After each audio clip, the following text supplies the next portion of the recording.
Hello అందరికీ welcome to our channel. క్యారెట్తో హెల్తీగా శనగల వడ అయితే సింపుల్గా నేను చేసినట్టు చేయండి. చాలా అంటే చాలా టేస్టీగా వస్తుంది.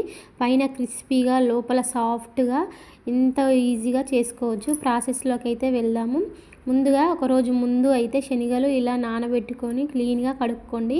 కడిగిన తర్వాత ఒక మిక్సీ జార్ తీసుకొని అందులో వేసి 4-5 పచ్చిమిర్చి, 4-5 వెల్లుల్లి పొట్టుతో సహా వేసుకోండి. తర్వాత ఒక స్పూన్ జీలకర్ర, కొంచెం టేస్ట్కి తగినంత ఉప్పు వేసుకోండి. వేసుకున్న తర్వాత దీన్ని మిక్సీ పట్టుకోండి. కచ్చా పచ్చాగా ఇలా నేను వీడియోలో చూపించినట్టుగా మిక్సీ పట్టుకోండి.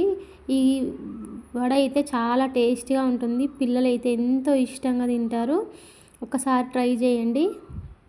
తర్వాత 4-5 పచ్చిమిర్చి, ఆల్రెడీ పచ్చిమిర్చి వేసుకున్నాం కాబట్టి ఇప్పుడు కొన్ని వేసుకోవాలి. తర్వాత కొత్తిమీర, ఒక ఉల్లిగడ్డ ఇలా చిన్న చిన్న ముక్కలు కట్ చేసుకొని వేసుకోండి.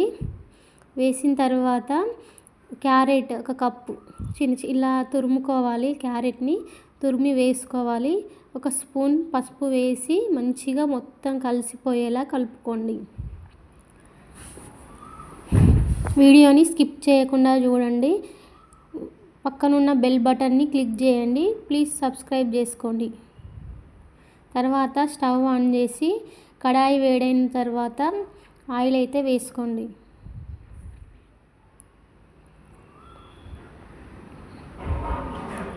ఆయిల్ వేసుకొని వేడైన తర్వాత ఇలా ఒక్కొక్క ఇట్లా చిన్న చిన్న ఉండలుగా తీసుకొని మీరు కవర్ పైన కానీ ఒత్తుకోవచ్చు. కాకపోతే నేను డైరెక్ట్ చేతితోటే తీసి వేస్తున్నాను. మీకు చేయరాకపోతే ఆయిల్ కవర్ ఉంటుంది కదా, దానిపైన ఆయిల్ పెట్టి ఇలా చిన్న చిన్న ఉండలు చేసుకొని గారెల్లాగా ఒత్తుకోండి. ఇదైతే చాలా హెల్దీ స్నాక్. ఒక్కసారి ట్రై చేసి ఎలా వచ్చిందో కామెంట్ చేయండి. ఒకదాని తర్వాత ఒకటి వేసుకొని స్టవ్ సిమ్లో మాత్రమే పెట్టుకొని వేయించుకోండి. ఎందుకంటే పైన ఉడుకుతుంది, లోపల గోలదు. అందుకనే సిమ్లోనే పెట్టండి. ఇలా చిన్న చిన్న ఉండలు చేసుకొని వేసుకుంటే చాలా టేస్టీగా ఈజీగా చేసుకోవచ్చు.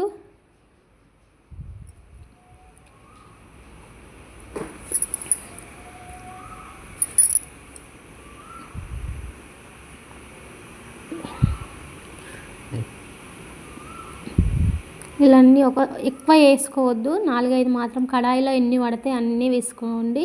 ఎందుకంటే దగ్గర అయ్యి సరిగ్గా గోలవు ఆయిల్లో.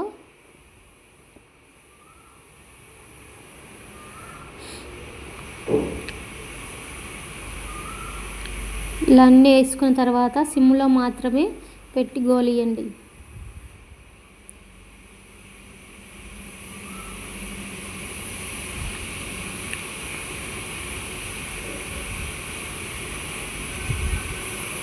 చూడండి, ఈ కలర్లో వచ్చే వరకు గోలియండి.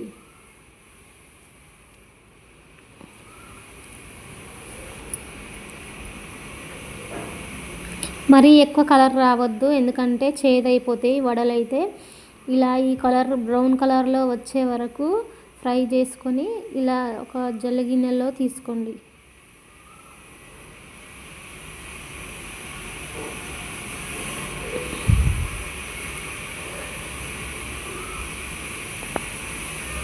తీసుకున్న తర్వాత మళ్ళీ అదే విధంగా చిన్న చిన్న బాల్స్ వేసుకొని ఇలా గారెల్లా ఒత్తుకొని ఒకదాని తర్వాత ఒకటి వేసుకొని గోలించుకోవాలి.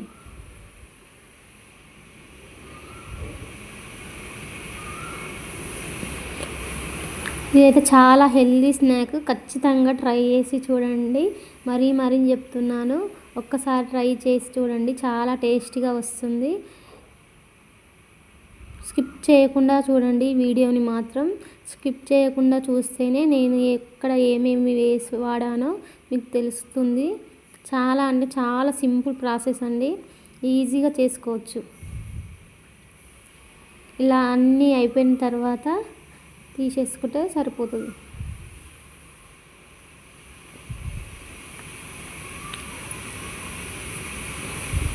చూడండి, మొత్తం కంప్లీట్ అయిపోయినాయి కదా. అంతే సింపుల్గా రెడీ చేసుకోవచ్చు. వీడియో నచ్చిందా? నచ్చితే లైక్ చేయండి, షేర్ చేయండి, సబ్స్క్రైబ్ చేయండి. చూడండి ప్లేట్ అయితే ఎంత బాగా డెకరేషన్ చేశానో, పైన క్రిస్పీగా లోపల సాఫ్ట్గా చాలా సింపుల్గా చేసుకోవచ్చు.